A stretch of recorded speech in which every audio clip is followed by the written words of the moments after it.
Zuzu din. Oh, very cool. I love Zuzu. Hi, Zuzu. Yes. Ito Zuzu's hindi mo to so sweet. magustuhan. Bakit? May Joke lang. attitude? Hindi, joke lang. Sobrang cute niya. Funny siya. Okay. Kala ko hindi ako mahilig sa may attitude. Ilan followers ka na, Kevin, dito? My God, 5.5M? Dang, pa-share Kadiri naman. ka, pahingi. Ang damot Oo, mo. pa-share naman. Damot. Biglang hinaway.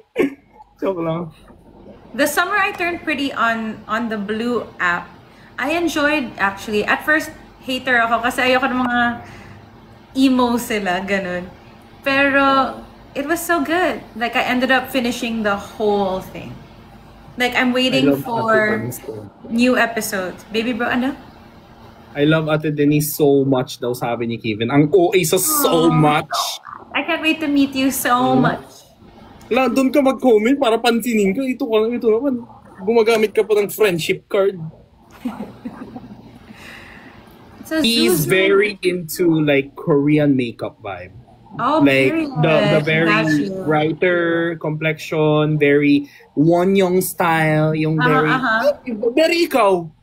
Yung lashes, tapos yung basta Yeah. Love it. gets niya to Denise yan. 'Di ba? Parang nakikita ko ngayon unti-unti nagiging kamukha mo na si Ate Denise, Kevin. Wow! I wanna see. Mamaya, isa-search ko yung Cute yan, sobrang cute, tsaka sobrang talino niya din mag-content. perfect. Love it. 5.5 ba naman? Ay, naku, mas sikat to sa, Blue Up. Nakita mo ko? Muntik ako mas sikat siya sa, Oh my God. Totoo ba? You know what? I have to use my Blue app. I really don't use it. I should. Luna, I really wish, ang kapal na mukha ko, kala mo manager, pero I really wish you collaborated with some beauty TikTokers dito. Yung mga Gen Z. I have to meet them. I want to meet them. If you have suggestions.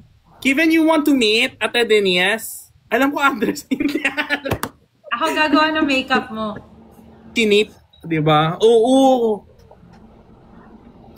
Suggest mo na ako. Oh, ito nga, friend, binibenta kita kahit tayo, wala pa tayong collab, ti. Kasi idol na idol niya si Ate Denise. Go. Ako gagawa ng makeup mo. Oo. Oh my God, Denise Laurel does my makeup. I'll do your makeup then, baby bro. Oh, sure. Pero, glitters, lashes. Ay, period. Kahit i-wig mo pa ako ng Denise. Diba? Hi. Okay lang. Oh, balik ka na RPHR queen. Ako na magpro-produce. Magsa-save lang ako ng pera. Dahil feeling ko hindi naman gagawin ng mga network yan. Ako na. Sige. Anong story gusto nyo para sa amin ni Raf? Baby bro, dapat kasama ka dun ha. Kaya lang walang talent fee. Okay lang, go. Acting. Ako magdedirect. Patandem ko si Ate Denise. Ay, kaso yun nga lang. Baka mahirap. Bakit? Hindi. Kaya mo yan. Go. What kind of story do you want from me and Rafael Rosel? Mala PHR. Ate Denise, ayaw mo gumawa ng mga short film? I am next year. And I think a full length. Pero hindi ako yung magdedirect. Pero yung sa amin... Producer ka din? Oo. Oh. Pero anong story gusto niyo para sa amin ni Raf? Mag-short alam mo yung content na pang TikTok pero story siya. Episodes, gano'n. Yung parang Wattpad short stories, gano'n. Yun yung gusto kong i-produce. So if you have any stories, please put it in my comment section. Kasi may nag-post, baby bro. Sobrang Pinoy naman ng mga suggestions dito. Kabit story daw. Kabit na naman. Bigyan naman natin ng something, cute role si Ate Denise. Palagi siyang kontrabida, ti. Oh, hindi life. Hindi naman ako... Oo. Wait, baby bro, so may nag-TikTok. It was so cute. Nasa farm siya, nasa hacienda siya. Tapos nakasuot siya ng red. Tapos parang hinihintay niya na susunduin siya ni Rafael Rosel. Parang ganun or something. And it popped up on my feed because people kept tagging me. So I was like, oh my gosh! Ganyan. Tapos lahat ng tao nag-comment. It was so cute. Tapos parang sabi nila, go Denise, ipapondo na namin yan. San ba yung cash na pagsasendan? Para matuloy na daw yung content namin with Raf. Second lead man ka, Ajoshi. Anong gagawin ko dun? Nakabuo ako ng friendship dahil sa fandom mo, Ate D, 7 years ago. Wow! Yeah, Rafnis, anong story nga? Anong story gusto niya? Anong trope? Anong malawat? Example, like what? Oh, sample. What type of build-up? Nagawa na namin sa PHR, yung two rich families na parang Romeo and Juliet, magkaaway pala sila, pero nagkagustuhan kami. Pero magkaaway kami at first.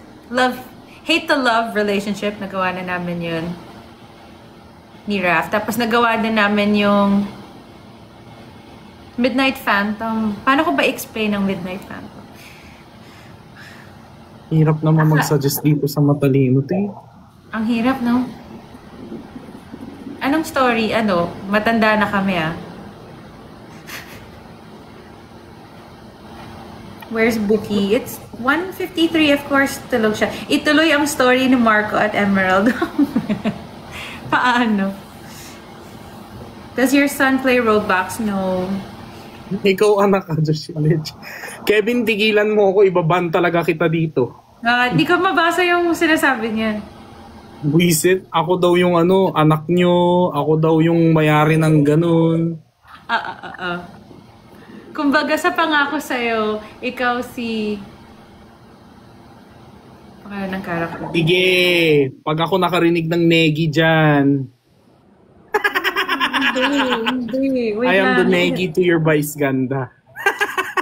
Wait lang. Maalala ko yun. Basta, ituloy ang story ni Miss Liza Alvarez at Sev. Pero si Daddy Raf na si Sev. Si kasi ilang si episodes Martin. yan? It's gonna become like one whole...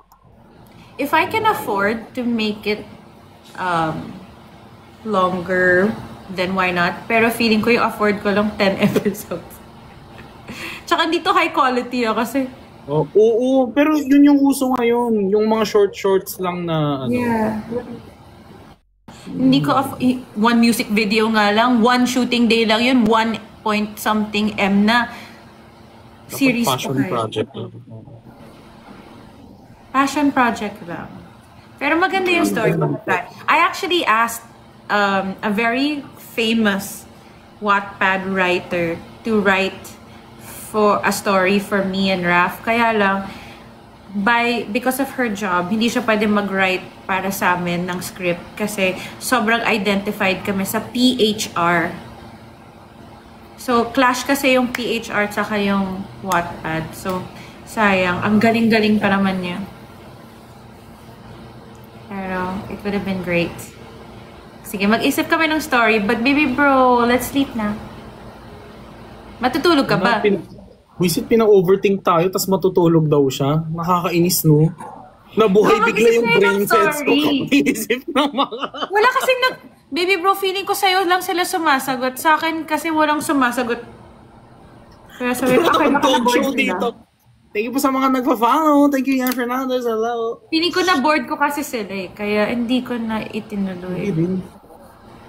Hi, Elijah. Hope you remember me. Yes. Nasano ka pa din, Paldo? Daw mag-isip ng plot, sabi nila. Gusto ko kasi, magandang set. Ano bang trope ang hilig mo sa romantic comedy drama, baby bro? Ano yung mga type mong K-drama? Go, I'm curious. Never kita tinanong yun.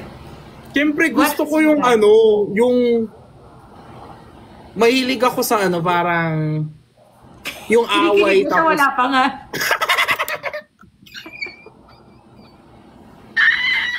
Hindi.